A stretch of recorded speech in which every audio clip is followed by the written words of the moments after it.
दोस्तों, आज जो कॉमिक्स हम पढ़ेंगे उसका नाम है विक्रम बेताल। और ये एपिसोड का नाम है सच्चा फैसला। तो पढ़ते हैं इसको।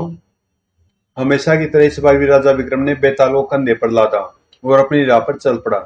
राजन, रास्ता कठिन और भयानक है। अपने श्रम को बुलाने के लिए कहानी सुनो। रास्ते में बोलना मत। अगर तुम अपनी मंजिल पर पहुंचने से पहले रास्ते में बोल पड़े तो मैं वापस शमशान में लौट आऊंगा। इतना कहकर बेताल ने कहानी सुनानी आरंभ की। एक गांव में एक बूढ़ी औरत रहती थी। उसके एक बेटा था, धीरज सिंह। बेटा, अपने सामर्थ्य के अनुसार मैंने तुझे हर प्रकार की शिक्षा दी है। अब तू जवान हो गया है, इसलिए अब जिंदा रहने के लिए तुझे ही कोई काम धंधा ढूंढना है और अपनी जिंदगी की जरूरतें पूरी करने के लिए मेहनत और ईमानदारी से धन और यश कमाना है। ठीक है माँ, मैं कल सवेरे नगर की ओर चला जाऊंगा और कोई काम ढूंढूंगा। अगले दिन माँ से विदा ले धीरज नगर की ओर चल पड़ा। नगर में पहुंचकर धीरज ने एक साहूकार के घर में नौकरी प्राप्त कर ली। धीरज, आज से तुम मेरे नौकर हुए। ठीक है मालिक, आज से मेरा तन और मन आपका हुआ। इसे चाहे जैसे इस्तेमाल कीजिए। धीरज को साहूकार के यहाँ नौकर हुए भी कुछ ही दिन बीते थे कि नगर में बसंत पंचमी का हर वर्ष लगने वाला मेला लगा, जिसमें घूमने साहूकार की बेटी भी गई। उस मेले में दुष्ट जादूगर जय भवानी सिंह भी आया हुआ था। दुष्ट जादूगर जय भवानी ने मेले में घूमती साहूकार की बेटी पद्मावती को देखा और उस पर मोहित हो गया। कितनी सुंदर है, इसका हरण करके किले में ले चलूं, वहां इसके मन को अपने वश में करके इससे विवाह कर लूंगा। अचानक वह पद्मावती के पास पहुंचा। अरे कौन हो तुम? हा हा हा। हालांकि साहूकार ने अपनी बेटे की सुरक्षा के लिए अपने सशस्त्र सेवक भी भेजे थे, पर जादूगर ने किसी को कुछ करने का मौका ही नहीं दिया। उसने साहूकार की बेटी का हाथ पकड़ा और उड़ चला। हा हा हा, बचाओ! अरे वह तो लड़की को उड़ा ले चला। जमीन पर होता तो मैं उसका सर कलम कर देता। सेवकों ने लौटकर यह दुखद सूचना साहूकार को दी। हाय, न जाने कहाँ ले गया होगा मेरी बेटी को वह दुष्ट जादूगर। पता नहीं किस हाल में होगी मेरी फूल सी बेटी। जाओ, पूरे नगर में मुनादी करवा दो कि जो भी युवक मेरी बेटी को मेरे पास सुरक्षित ले आएगा, उसे मैं अपनी आधी धन संपत्ति दे दूंगा, तथा अविवाहित हुआ तो उसके साथ पद्मावती का विवाह भी कर दूंगा। सुनो सुनो, जो कोई पद्मावती को ढूंढ कर लाएगा, उसे साहूकार धनी वर्मा की आधी धन संपत्ति मिलेगी और उसका विवाह पद्मावती से कर दिया जाएगा। डम डम डम। सर्वप्रथम जो युवक साहूकार के पास पहुंचा, उसका नाम था विष्णु शर्मा। मैं अपने ज्योतिष ज्ञान से यह पता लगा सकता हूँ कि पद्मावती को कौन और कहाँ ले गया है। दूसरा युवक एक मद्दारी था, जिसके पास एक उड़ने वाला घोड़ा था। मेरा उड़न घोड़ा मन चाहे स्थान पर कुछ ही देर में पहुंच सकता है। एक युवक पद्मावती का पता लगा सकता है, दूसरा युवक वहां पहुंचा सकता है, पर ऐसा कौन है जो वहां जाकर मेरी बेटी को ला सके? अचानक धीरज बोल पड़ा, जो वहां खड़ा सब कुछ सुन रहा था। मालिक, आपका यह सेवक लाएगा पद्मावती को। तुम? मेरे नौकर धीरज, भला तुम अपनी जान जोखिम में डालने के लिए क्यों क्यों तैयार हो? मैं आपका तन और मन से नौकर हूँ, अतः जो मेरे मन ने कहा वह मैंने कह दिया, और आपके दुख के निवारण के लिए मेरा तन जो कर सकता है वह करेगा।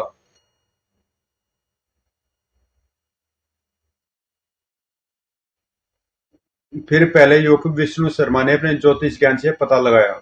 जय भवानी नाम का एक महादुष्ट महाशक्तिशाली जादूगर पद्मावती को अपने महल में ले गया है, जो पूर्व में 10,000 मील दूर स्थित है। पैदल अथवा किसी भी अन्य वाहन से दुष्ट जादूगर जय भवानी के किले तक पहुंचना असंभव है। इस असंभव काम को मेरा उड़न घोड़ा संभव बना देगा।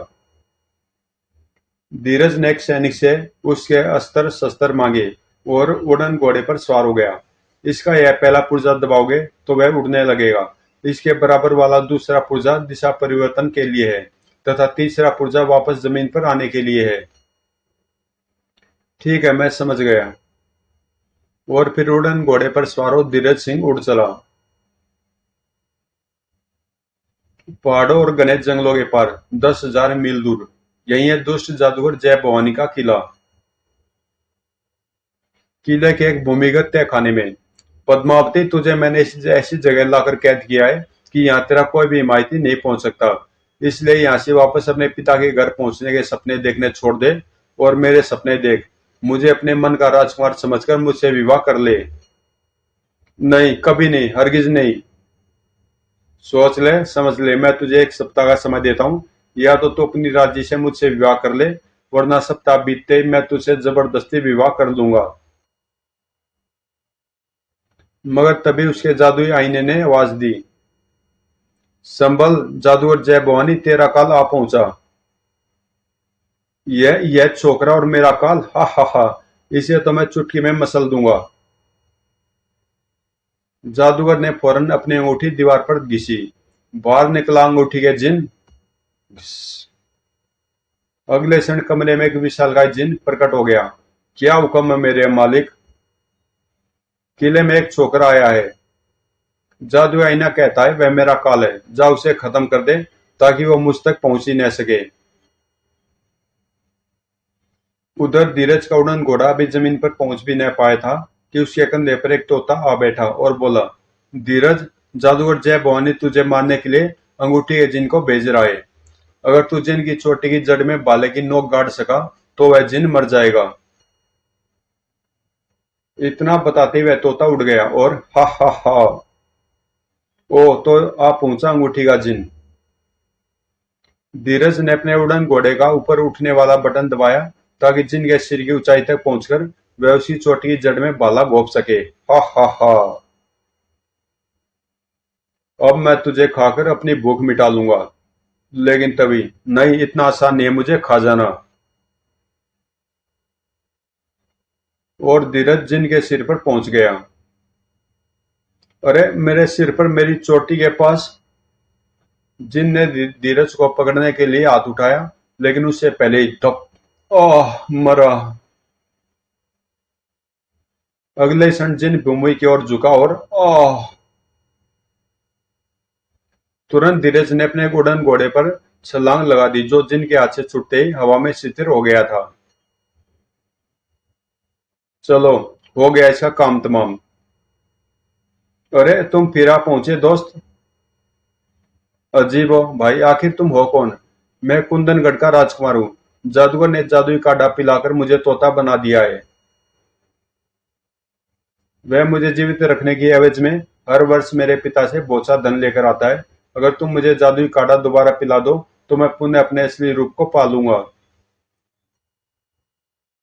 देखो, उस खिड़की के रास्ते अंदर चले जाओ और सामने वाली दीवार पर टंगी 2 तलवारों में से कोई एक उतार लेना।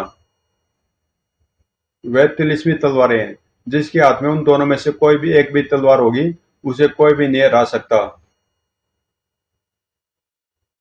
धीरज ने उड़न घोड़े का मुंह उस खिड़की की ओर घुमाया तथा उसे चलने का आदेश दिया। चलो, उस खिड़की की ओर। अरे, वह कौन है जो तलवारों की ओर भागा आ रहा है? और लगभग जादूगर के साथ ही साथ धीरज भी तलवारों के पास तक पहुंचा और इस प्रकार उन दोनों के हाथ एक एक तलवार लगी। अब तुम दोनों का पलड़ा बराबर है। अब तुम में से वही जीतेगा जो ज्यादा कुशल तलवारबाज होगा। तो तूने बताया कि ये तलवारें तिलिस्मी है, और अब असली युद्ध है जिसमें तिलिस्मी शक्ति में तुम दोनों बराबर हो, परंतु अब फुर्ती चुस्ती में जो तेज होगा वही जीतेगा। शिकारी जादूगर थक गया और आह, खचाक, हो गई इसकी छुट्टी। यह मर गया। अब इस आले में रखे बर्तन का ढक्कन हटा दो ताकि मैं उसमें भरे जादुई काढ़े का घूंट पीकर पुनः अपना वास्तविक रूप पा जाऊं। धीरज ने आले में रखे बर्तन का मुंह हटा दिया। अगले क्षण, धन्यवाद मित्र। आओ, अब मैं तुम्हारा बाकी काम आसान कर दूं। फिर राजकुमार ने धीरज को तहखाने में पहुंचा दिया जहां पद्मावती कहती, तुम कौन हो युवक? मैं तुम्हारे पिता का नौकर धीरज सिंह हूँ। और पद्मावती को उसने उड़न घोड़े में बिठा लिया। चलो राजकुमार, तुम्हें भी तुम्हारे राज्य में पहुंचा दूं। ठीक है, चलो। और उस राजकुमार को उसके राज्य में छोड़कर धीरज पद्मावती को लेकर अपने नगर में पहुंचा। फिर धीरज ने पद्मावती को उसके पिता अर्थात अपने मालिक के सुपुर्द कर दिया। मैं बहुत खुश हूँ धीरज, लेकिन अब मैं चक्कर में पड़ गया हूँ कि तुम इन तीनों में से तुम्हारा विवाह किससे करूं। साहूकार की मुश्किल उसकी बेटी पद्मावती ने आसान कर दी। मुझ पर असली हक धीरज का। पिताजी, वह कैसे? मैंने तुम्हारा पता लगाया था, इसलिए तुम पर मेरा हक है। मैं उड़न घोड़ा न देता तो तुम कभी कैद से न छूटती। अपने ज्ञान से तुम यह जानकर भी कि मैं कहाँ कह दूं मुझे छुड़ाने न जा सके, और उड़न घोड़े अपने पास होते हुए भी तुम मेरे पास न पहुंच सके। लेकिन धीरज पहुंच गया, जिसके पास ये दोनों इलम भी न थे। राजन, बताओ, पद्मावती का यह चुनाव सही था या गलत? अगर इस सवाल का जवाब जानते हुए भी न दोगे तो तुम्हारा सिर टुकड़े टुकड़े हो जाएगा। पद्मावती का चुनाव सही था। उसने ठीक कहा था कि विष्णु शर्मा, जो अपने ज्ञान से उसके बारे में सब कुछ जान गया था, उसे छुड़ाने का साहस नहीं कर सका। ऐसे दूसरा मदारी युवक भी अपने उड़न घोड़े पर उड़कर पद्मावती तक पहुंच सकता था, पर उसमें भी साहस न था। लेकिन धीरज, जिसके पास कोई इल्म न था, उसके पास साहस था। बिना साहस के सारे इल्म बेकार हैं। इससे साबित हुआ कि उनका होना न होने के बराबर है।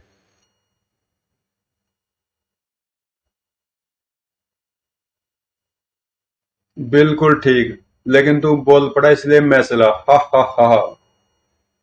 तो दोस्तों, ये एपिसोड यहीं पे खत्म होता है। और इससे आगे जो एपिसोड है उसको मैं अलग से वीडियो बना दूंगा अलग से। तो मिलते हैं इसके अगले एपिसोड में, जिसका नाम है अनोखा संदेश। तो इसका मैं अलग से वीडियो बना दूंगा। तो ये कॉमिक्स यहीं पे समाप्त होती है, और मिलते हैं किसी अगली कॉमिक्स।